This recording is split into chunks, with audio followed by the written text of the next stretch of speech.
I'd never seen a top-down fire. I've always lit it from the bottom, because why? Because heat rises. Right. Right? So Eddie came out and he said, well, he's been exploring this top-down fire business. And so we lit a few, and they're pretty cool. It's, oh wow, I didn't know it could work like that. And look, universally, the amount of particulate that's going up the chimney is reduced dramatically. That's pretty cool. And it's largely self-tending for about half an hour, 45 minutes. Margarine wrapper should have some oomph to it. Say I've got maybe 3/4 of the wood load.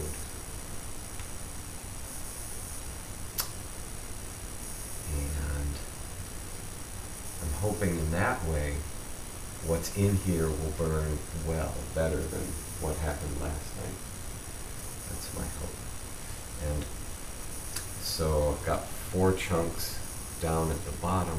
And what I'd really like to have is a somewhat tapered base so that as the fire burns, it falls into a crucible where the air is coming in.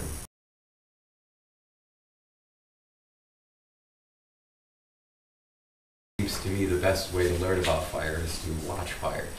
To me, that's, and I'll say the most useful thing I've done to any standard stove when I want to try and increase its efficiency is get some glass in it. I'd like somebody to mark the time. Here's how long this burns. Because I used to spend, a lot of time sort of opening the door and seeing what was going on in there. It was informative but very inefficient. And so if you're thinking of modifying a stove that you have, get some glass on it if you don't have glass, and keep it clean, because eventually you'll be able to tell the nuances between clean flames and smoky flames that you wouldn't know until you went outside and looked up your chimney. After building a couple fires in this firebox, I've made the firebox smaller because almost always commercial stoves, the fireboxes, I believe, are too big. It's almost impossible to have a small, highly efficient fire in a big, cold space. In principle, the heat gasifies the fuel that's in the wood. The primary BTUs in wood is in the gases that will come out with heat. And so the heat gasifies the fuel, and then if you have the proper airflow, that gas has to go through the hottest part of the fire, which is where the flame is. So building from the top down, you have the opportunity for the gas to rise up through there. Now this is a terrible conformation for a firebox for that to work really well, but it's going to work better than kindling it on the bottom, adding things on top, which will cause the initial gases to go right up the chimney. And you'll see a box full of smoke as a result. Yeah, so made this firebox smaller, top down, and I guess the other thing I'd like to say is that we're still trying to figure out what the proper load of wood for this and what sizes and conformation of wood, because efficient fire seems to work by a relationship between the fuel, how it's metered, how the air interacts with it, and the top-down burn is the best way that I think is possible in a standard stove to try and meter the wood in a somewhat effective way, because otherwise, if the heat is underneath and you put your fuel on top, there can't be any metering. The fuel gets hot, starts smoking, it's just a free-for-all.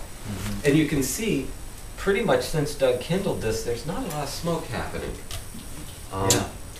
And if somebody wanted to go out and take a look at the chimney, I just did. And what does it look like? There's smoke, but there's not nearly what there would be comparatively. Yeah, and it's an inefficient form to begin with, but we're doing the best we can with something that's UL listed. So, but getting back to your question about the rocket stove, you're not filling a firebox full of wood and lighting it like you are here. The wood is external to the stove and it's fed in, so, I mean, you control. So by metering, you mean the amount of wood you're putting into it? Yeah. Well, there's metering, and this is a variation. This is a crude estimate of metering that increases the efficiency of a standard, poorly designed, Right. aesthetically pleasing stove. And once this So I burns just- down, then it becomes a bottom-fed fire as you add. Which fuel to we it. will, we can address how to do that more efficiently, because once you've got a hot Or, fire chamber, and if you put the right amount of fuel in, but what tends to happen, people put a bunch of logs on, bank it, and it Right. smokes, we all know that. right, Mhm. And so part of what I would like to do is to just, okay, we have this, let's increase the efficiency of it. So the first steps that I've taken is make the firebox smaller, light it top down, and eventually, Doug, in order to decrease the room air that's drafting up the chimney and not interacting with the fire, we'll need to close the door for efficiency considerations, and I'll let you make that determination. Okay. So this has a fire, just so you know, this fireplace has a stainless steel liner in it. Mhm. So there's a big cavity, but there's this liner in it, and then it's closed off at the top, and it's sealed quite well Around that line. around that liner, yeah. Mhm.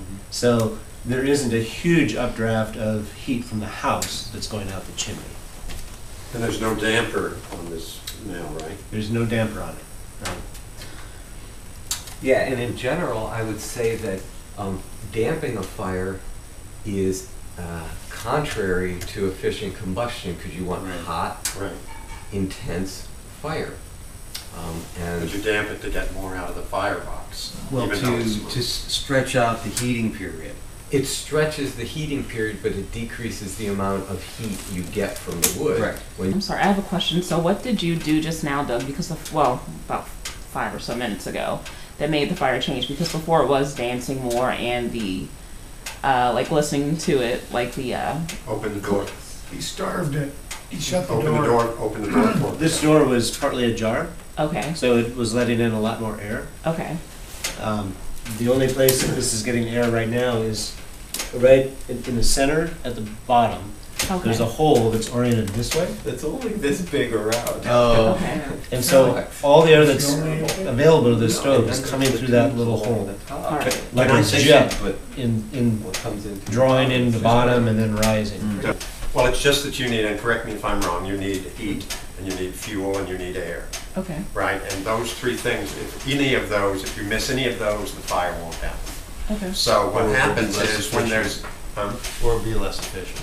yeah, well, if you don't have any air, Oh, there's right. not gonna be any, if you Right. don't have any fuel, if you don't have any heat. Right. So basically, when you start a little fire, you don't have a lot of heat, you got a match. That's all the heat you've got. So you can't light a lot of fuel, no matter how much air you got, you can't light it with a little match. So the interplay of those is to get a hotter fire, you have to increase something. You can't just increase the fuel, because it'll die out. You need to increase the air Yeah, like a bellows. So it's just that interplay between those three things. And so what he's doing when it dropped down is he was cutting one out. okay. He was lowering the amount of air. And so that affected the fire. If you put more fuel in, that's gonna affect the fire. The tail end gases in wood fires are the ones that require the highest heat, as opposed to the ones that get it started, the gases that come off with a match, those require less heat. The tail end gases require higher heat, and so you've got this firebox that's now pretty darn hot with fire bricks on top and air tubes up at the top. And so my guess is those gases there's not enough air down where Right. the coals are, but when those gases come up with the airflow and hit those hot fire bricks, especially where there's more air coming in through those tubes, than they are, but you can't see those gases, and that's an interesting thing to me. I'm, you know, maybe I have this completely misunderstood, but I'm making the assumption that those are the tail end gases which are not visible, but still have a lot of BTUs in them. And so, yeah, there's even these invisible gases that we're working with, and it's all about getting them to combust. I think it's like that. I think it's like that. You're trying to get the right combination for something that's efficient. And I'd like to encourage you to adopt as an answer to what is efficient, look at the smoke. Okay. That's one of the best. Look at what's coming out of your exhaust. Because that's the fuel that's not getting burned. If there's smoke, then you don't have the heat. That's the gases that turn into flame. Which is where most of the heat is.